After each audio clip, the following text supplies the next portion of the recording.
Hey hop up gengs. Nenek moyang kita seorang pelaut. Begitulah kata lagu. Terdengar gagah dan membanggakan. Tapi di sisi lain, kita seharusnya tahu kalau ada bahaya tak terhindarkan yang mengintai dari sisi lautan. Seperti yang dialami oleh KRI Nanggala 402 baru-baru ini. Atau yang menimpa kapal Oscar III Kursk milik Rusia. Nama yang diambil dari judul film. Dan alurnya bakal aku bagikan kali ini. Kursk atau secara internasional dikenal dengan judul The Command. Adalah film rilisan tahun 2018 yang diproduksi oleh Europe Corp, Belga Production, dan Via East. Diarahkan oleh Thomas Vinterberg. Film berdurasi 117 menit ini, seperti judulnya, diadaptasi dari peristiwa nyata tenggelamnya kapal selam milik Rusia yang menewaskan 118 orang marinir. Baik, tanpa buang waktu lebih banyak, mari langsung kita simak. Ini dia, Kursk.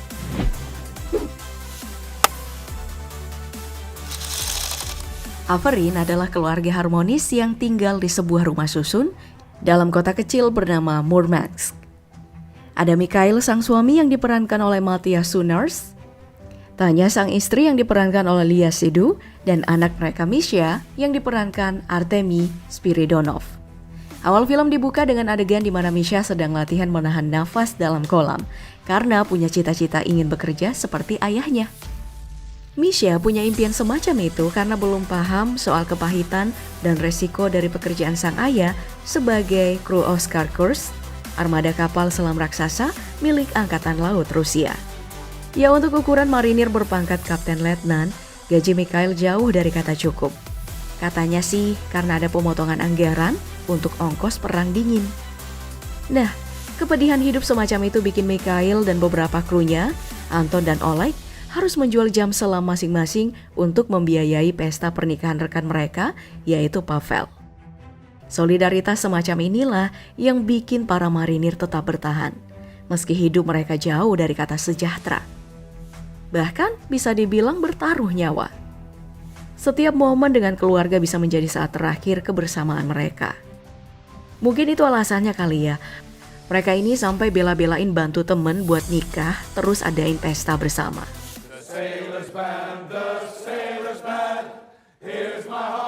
Cuman mau gimana ya, namanya juga panggilan tugas, suka atau enggak tetap harus dijalankan. Nah, setelah pernikahan Pavel, latihan armada utara yang melibatkan Kursk akan segera dimulai, membuat para kru harus berpamitan kepada keluarga masing-masing, lalu berangkat menuju area latihan.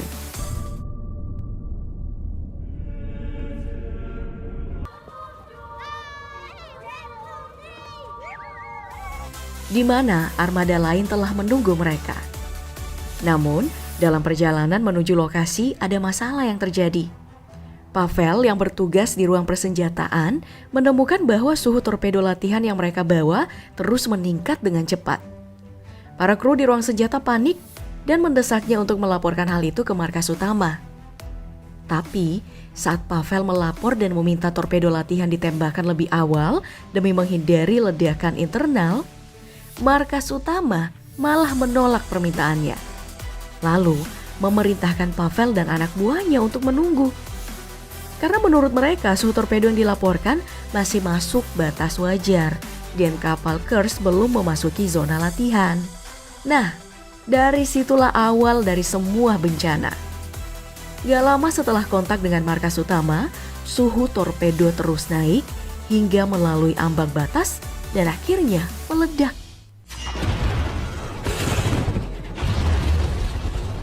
Menghancurkan separuh bagian kapal dan membunuh para kru di ruang senjata. Dampak dari ledakan terasa sampai ke ruang kendali, di mana Mikhail serta beberapa kru menyadari kalau sumbernya itu berasal dari ruang senjata, dan semua orang di sana telah tewas. Mereka pun berdiskusi untuk menilai situasi. Namun, suhu ruang senjata meningkat dengan cepat hingga meledakkan semua torpedo yang tersisa, menewaskan kru lain di koridor, dan akhirnya menenggelamkan kapal ke dasar lautan. Setelah ledakan susulan itu, Kru yang tersisa pun segera bergerak mencari kompartemen teraman karena kebocoran perlahan mulai membanjiri seluruh kapal. Namun, Anton, salah satu rekan mereka yang terjebak di ruang reaktor, menghubungi Mikhail. Dia pun mengucapkan selamat tinggal, lalu mengorbankan diri untuk mengamankan reaktor demi mencegah bencana nuklir. Satu lagi pun rekannya pergi, tapi tak ada waktu untuk bersedih. Mereka ini harus bertahan agar bisa pulang ke rumah bertemu dengan keluarga. Karena itu, setelah menemukan kompartemen yang aman, Mikhail meminta para penyintas untuk berkumpul. Pangkatnya sebagai kapten memberinya wewenang untuk membagi tugas ke tiap orang. Sedangkan dirinya memukul-mukul dinding kapal untuk mengirim sinyal sonar ke markas pusat. 3, 2, 1. Sementara itu di tempat lain, Komodor David Russell dari Angkatan Laut Inggris mendeteksi tanda guncangan dari ledakan beruntun dan segera menyimpulkan bahwa Kursk telah mengalami kecelakaan. Getaran itu juga terasa sampai di area latihan Angkatan Laut Rusia. Namun, mereka itu belum menyadari kalau sumber ledakan itu berasal dari salah satu kapalnya. David Russell sebenarnya sudah mencoba mengabari armada utara Angkatan Laut Rusia mengenai temuannya soal Kursk. Namun, tak ada jawaban. Oke, mari kita balik ke kapal selam. Di sana, para kru tampaknya sedang bekerja keras untuk menyelesaikan tugas dari Mikhail. Mulai dari nambal kebocoran untuk mencegah air terus masuk, memperbaiki pompa untuk menguras air, hingga mengumpulkan ransum dan pakaian hangat yang tersisa agar mereka bisa bertahan hidup sampai tim penyelamat datang. Hanya saja itu harapan yang tampaknya terlalu muluk-muluk, karena setelah mengirim robot penyelam untuk ngecek lokasi kecelakaan, Laksamana Grudzinski yang memimpin armada utara malah menyimpulkan kalau para kru Kursk tidak mungkin selamat dengan kerusakan kapal separah itu. Masalah pun jadi makin rumit karena kabar soal Kursk telah sampai ke telinga para keluarga, termasuk istri Mikhail, si Tanya, dan istri Pavel, si Daria. Sedih banget ya, padahal pengantin baru. Mendengar kabar tersebut, Tanya bersama anaknya Misha langsung bergegas ke markas komando untuk memastikan kebenarannya. Namun hasilnya nihil, semua orang di sana menolak untuk bicara. Tahu soal apa yang dialami, Tanya, keluarga dari para pelaut pun langsung mengadakan pertemuan. Di momen ini sih mereka masih berprasangka baik kalau masalah ini bakal ditangani dengan benar sama tim penyelamat. Cuman saat Tanya mendatangi pelabuhan militer, ternyata kapal penyelamat belum juga berangkat. Menandakan kalau nggak ada lagi yang perlu diselamatkan. Ya, itu hanya dugaan dari orang-orang di permukaan nih. Sementara di kedalaman laut, para kru kapal Kursk masih berusaha untuk bertahan. Mereka berhasil menyalakan listrik, tapi terperangkap dan mulai kehabisan oksigen. Sedangkan satu-satunya tempat penyimpanan selongsong oksigen telah terendam oleh air laut. Selain itu, para kru lupa ngirim sinyal sonar pada waktu mereka sepakati karena jam semua orang udah dijual buat pesta pernikahan Pavel. Untungnya mereka tetap melakukannya meski terlambat, karena di momen itu markas pusat akhirnya berhasil menangkap sinyal dari mereka. Kabar soal para kru yang selamat akhirnya sampai juga di telinga para keluarga, yang mana nih membuat mereka senang bukan kepalang. Ya, meskipun proses penyelamatan sebenarnya masih panjang. Pada momen ini juga lah kita tahu kalau pihak Angkatan Laut Inggris yang diwakili oleh David Russell menawarkan bantuan dalam penyelamatan Kursk lewat kenalannya di Armada Utara, Admiral Grudzinski. Namun sekali lagi nih gak ada respon seperti sebelumnya. Dengan gelagat semacam itu kita bisa menduga kalau sepertinya pemerintah Rusia berniat menyembunyikan kebenaran soal kondisi Kursk.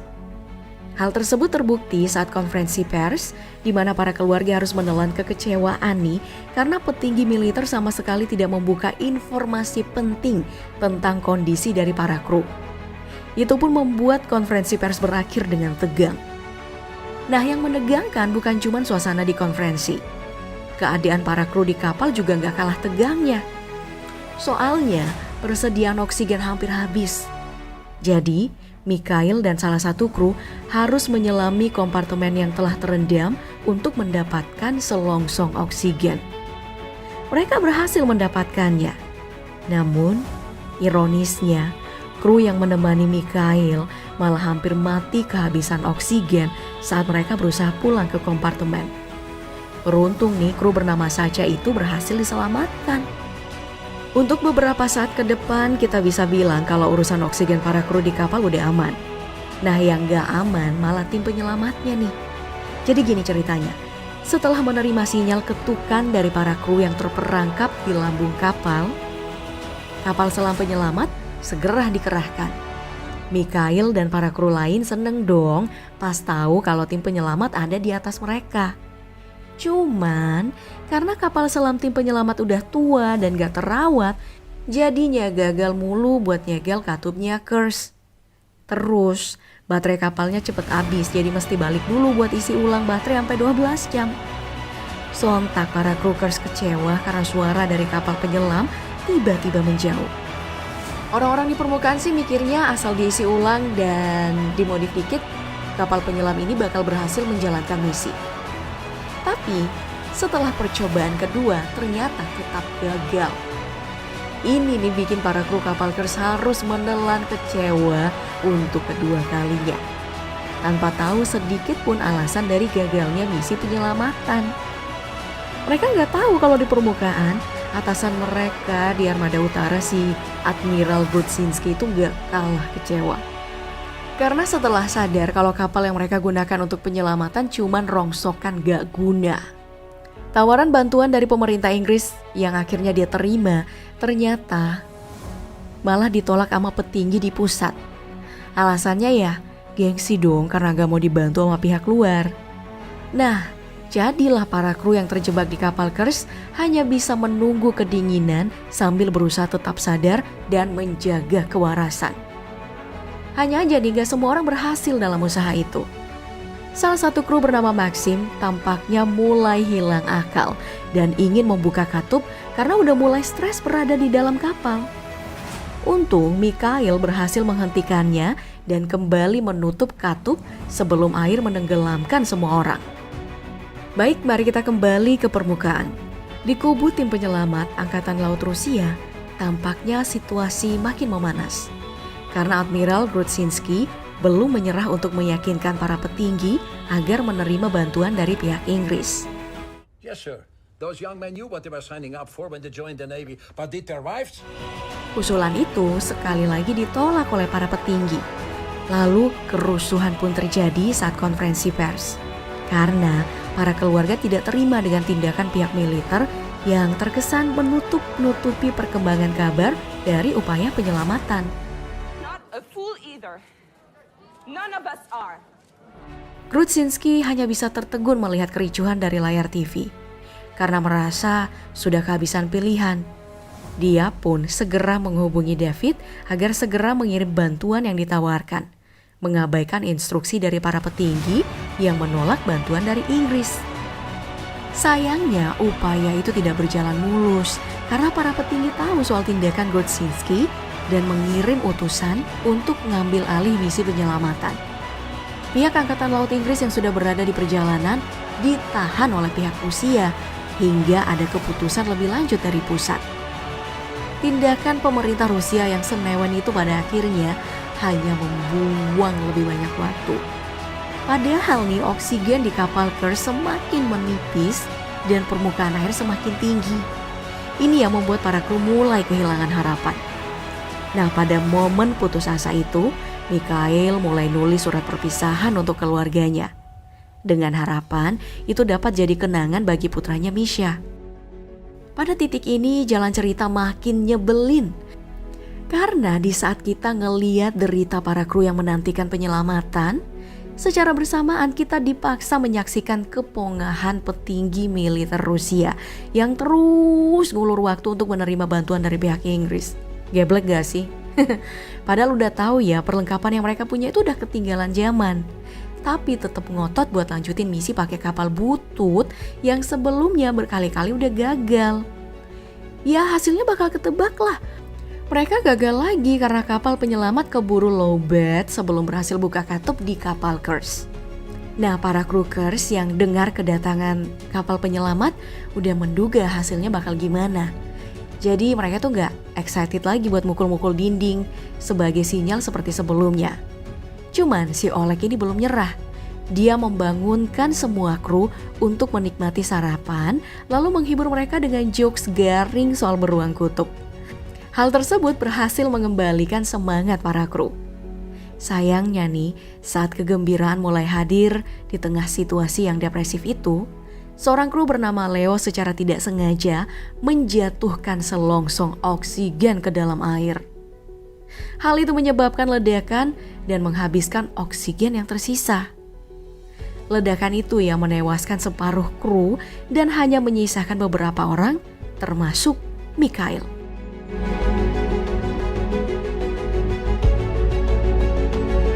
Namun, mereka yang selamat sadar kalau nggak ada lagi harapan.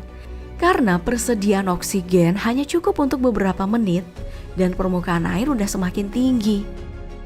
Pada momen inilah Mars Pelaut kembali mereka nyanyikan. Namun dengan nuansa yang berbeda dari saat pesta pernikahan Pavel. Alih-alih riang gembira, Mars itu malah terdengar seperti kidung dari orang-orang yang tahu kalau ajalnya semakin dekat. Sorotan pun lalu kembali ke permukaan, di mana dua nahkoda dari kapal penyelamat melaporkan bahwa tidak ada lagi ketukan dari kapal Kursk seperti sebelumnya. No tapping. Menandakan kalau para kru di Kursk ini udah berada di ujung tanduk. Nah, di sini baru deh Laksamana Vitali Petrenko dari Angkatan Laut Rusia mau nerima tawaran bantuan Angkatan Laut Inggris. Dan benar saja gak butuh waktu lama bagi tim penyelam Angkatan Laut Inggris untuk masuk ke dalam kapal selam. Namun semuanya udah terlambat. 116 kru dari kapal Kursk telah gugur menyisakan jasad saat tim penyelamat datang. Semua orang hanya bisa menyesal atas kenyataan itu. Dan cerita pun berakhir. Film ini kemudian ditutup dengan pemakaman para kru kapal Kursk, di mana Misha, anak Mikhail, menolak untuk menjabat tangan Laksamana Petrenko. Karena dia tahu kematian ayahnya bisa dicegah seandainya pemerintah Rusia mengenyampingkan gengsi lebih cepat saat itu dan menerima tawaran bantuan dari pihak Inggris. Mengetahui hal tersebut, rekan-rekan Mikhail di Armada Utara mengambil jam tangan miliknya yang pernah digadaikan, lalu memberikannya pada Misha sebagai kenang-kenangan.